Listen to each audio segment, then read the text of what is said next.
Hey, what's going on, everyone? This is Matt speaking, Clean Air. So I run into a situation where I did the air suspension on the V-dub. Everything's set up. About when I'm driving around, and this was also a question that I received from one of the viewers, but when I was driving around, I was getting like a thumping sound, especially when I was going over the bumps. Well, naturally, the reason why you would be getting a thumping sound with any kind of an air suspension if you're going over bumps, and it would be a little bit stiff, or feel really sort of like kind of like thudsy, and that's because the shocks are too short. You need to extend the shocks themselves so the actual piston has an ability to move inside and actually provide the dampness that you need. If you're thumping and you're going over bumps and you're making noises and stuff like that, and obviously if your suspension is new, it's not a blown shock, because it could also be a blown shock. Then that just means that your suspension needs to be adjusted. So what I need to do is I need to basically thread out the shock, so create more threads in between the actual top of the bag and the actual bottom lower mount, and by doing so you're extending the travel of the shock, and thereby you're extending and increasing the dampness adjustability, so it should help the situation. So I'm going to show you guys what I'm going to be doing on the V-dub, so it might help you if you're experiencing similar problems with your air suspension setup. And this goes with any kind of air strut that's out there, whether it's Airlift D2 or any of the ones. It's just the adjustment is not correct. So I'm going to be basically threading out the lower mounts about 1/2 inch in the front, just a little bit, because I know that when I drive over a bump and I lower down the pressure inside the bag, by lowering down the pressure inside the bag, you're also basically increasing a little bit more of a dampness, increasing more of a shock ability for the ride to be dampened. That just tells me that what I need to do is I need to basically thread out the lower mount a little bit more. I'm going to try with about 1/2 inch or 1/4 inch of an interval and keep going until I find the comfortable ride quality that I want. The drop shouldn't be affected very much. It's usually the drop is not affected. It's mostly the ride quality that's affected in this case. Obviously, if you thread out your lower mount a lot by like 3-4 inches at a time, yes, you're not gonna have the right amount of drop. But while you're still sort of in this sweet spot of the proper drop and good quality, you're able to sort of adjust the strut itself in order to get a nice sweet spot that will allow you to get a good drop and good ride quality over bumps. So what I'm going to do is, as I said, I'm going to thread out the lower mount by about 1/2 inch, and then the rear mount by about 1 inch, and that should probably give me the satisfactory results that I want. Stay tuned and I'll show you how it's done. Okay guys, so basically what I'm trying to say is, if this is too in, meaning you have very little thread, so imagine this lower mount being threaded in all the way into here, you've limited the amount of travel of the shock inside, right? Which means that you're going to be really limiting the amount of dampness. What I mean by dampness is, I don't mean the dampness upstairs, up here on top of the upper mount. That's basically a sweetener. I consider the upper dampness of the strut a sweetener in order to sort of like sweeten up your ride once you've properly adjusted the actual ride here. So if I'm getting a thumping at this sort of a height of the shock, that means it's just not getting enough of a movement or a dampness inside there in order to dampen my actual ride. So what I'm going to do is I'm going to lower this mount basically, so I have about 1 inch, about 1/2 inch, about up to here. So I give myself a lot more thread, and what that will do is that will hopefully extend the travel of the shock and allow it to sort of dampen a lot nicer. And I know that's the case because when I have it riding at a higher pressure, I'm getting the thud sound, basically over bumps, and it's a little bit stiff when it goes over the bumps.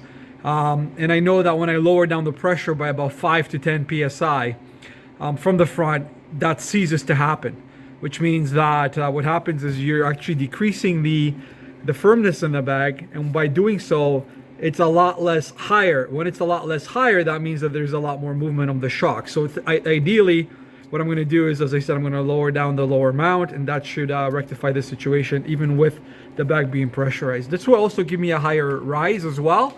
But once you're sort of in, like, there's a sweet spot, there's a sweet spot to to getting the proper drop, but still having the right dampness of the shock. And a lot of the times when guys install their suspension, the first thing they do is like, I want to go super low. So what they do is basically right before they install it onto the car, they thread it in all the way. So this lower mount is literally like right kissing the top. That's incorrect, because you've really diminished the travel of the shock, and you're not really helping yourself in this situation, because by going all the way up here, you're not necessarily going to get more drop. You know what I mean? You're still going to get the same drop by going up here, but you're going to really, deteriorate the quality of your ride, right? So if I threaded this in all the way up to here, the ride would be ass. Literally ass. I would still have the same drop as I have with this adjustment. Makes no difference. Now, if I was to take this lower mount and extend it maybe all the way up to here past this sweet spot, and it all varies, when I say this sweet spot, it all varies on different strut manufacturer. But if I was to lower it all the way up here, obviously, the strut sits so high, you're going to start losing that ability to fully drop the car. But I'm not really, going that crazy. I'm probably going to just try doing it in about, half an inch interval. So lower this about half an inch. Go for a ride and try it out. If it's still not good, then I'll maybe do a quarter of an inch until I find this sweet spot, until I find a ride setting, basically, that works best for me. So I'm going to do that right now. I'm going to do about an inch in the back, because the back requires a little bit more, because the back shocks are a little bit longer. And I'll show you guys what I'm going to do with the back once I get to the back. So for the Mark 7 GTI, not very tough. Basically, I have it on a lift, and I have a stand supporting the lower control arm. So what you can do is remove the sway bar end link right here, and then you loosen up the yoke. And then obviously, because now you're running a shorter shock, you don't have to worry about anything. This lower yoke will basically slide out, and this move it out of the way, and this will allow you to spin the lower mount and thread it out. So I think I'm gonna probably keep it like that, which is probably, I would say, about half an inch now compared to what it was. So that should probably give me a nicer ride quality all around. So I'm just going to thread that down.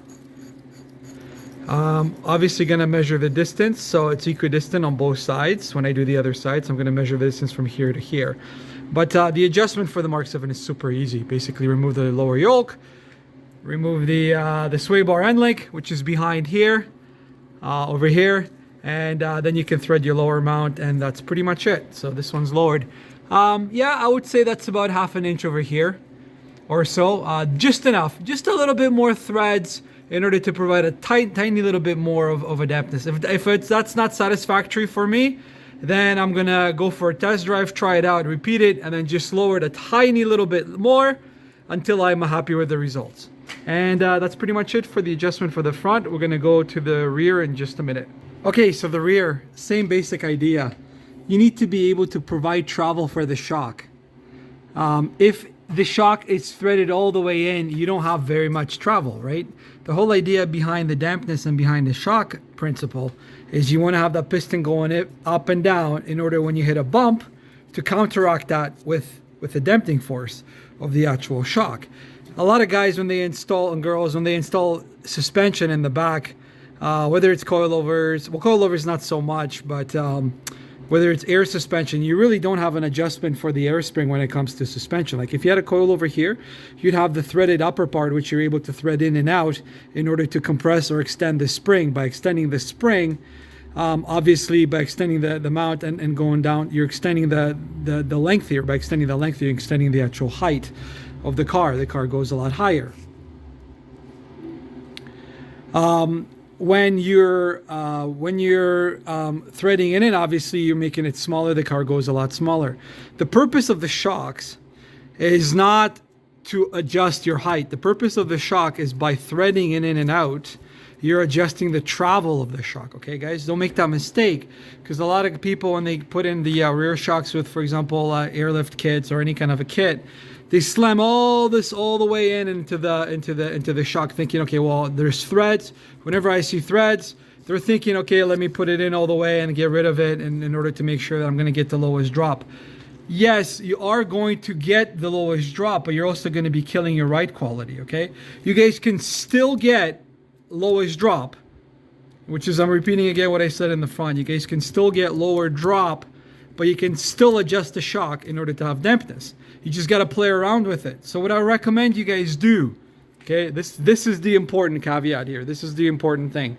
What I recommend you guys do is set your rear shocks and your front shocks, okay, anything to do with the shock itself, to the same length as the factory, or as close to the same length as factory, okay?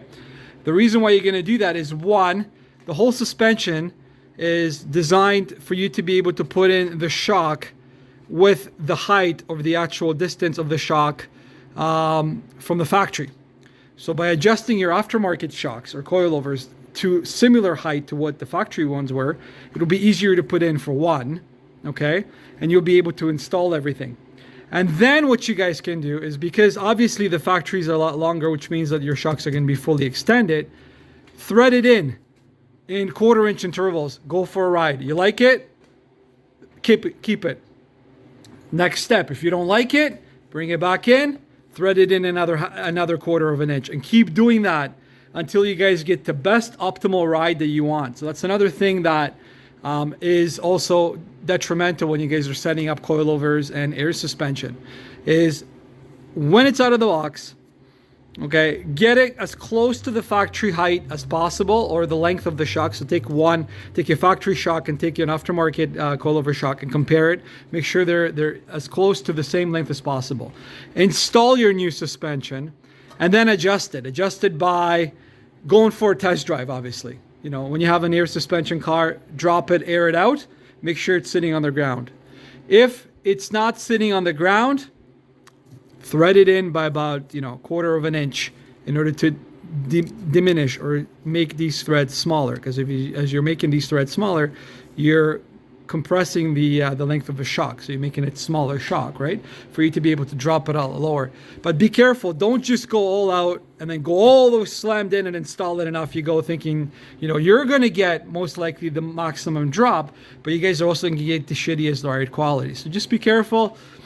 Take that as a guidance. So as I said, first, take it out of the box, make the height or adjust the height to be as close to the factory as possible, install it on the car, drop it, go for a test drive, see how it feels. If it feels good, and you have the right drop, leave it. If it doesn't, thread it in by about 1/4 of an inch, check it, adjust it, go for a rip until you're eventually happy with the height that you have, and then the right quality, and then you're good. And that's pretty much all there is to it. Nobody really kind of mentions that, but that's really the secret. So what I'm going to do is I'm going to extend these out a little bit, probably by about another 1/4 of an inch, just because it'll match the front. I want to make sure that if I extend the front, I also extend the rear, and that way I should be able to get a lot more dampness or shock rebound, from the shocks in the back. It'll ride a lot nicer. So that's all there is to it. Hopefully this helps you guys, and I'll keep making these videos with some more tips. I'm pretty sure I'm going to get back to the same topic in a while, but that way you guys are able to enjoy and learn more about suspension. This is just, again, these are just my personal experiences over the years.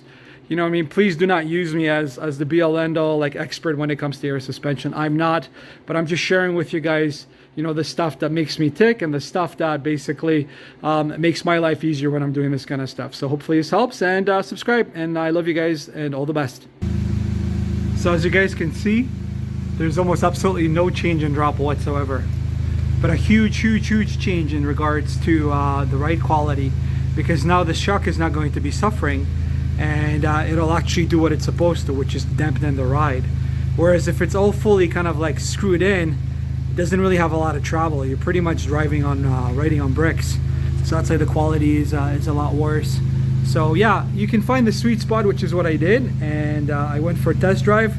It's definitely a lot better than what it was before, and you're still getting the drop that you want. So there you go. Hopefully this helps you guys out with some of the common issues, especially when it comes to thumping when you're driving around and it just feels sluggish.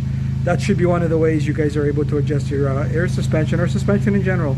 I hope this helps.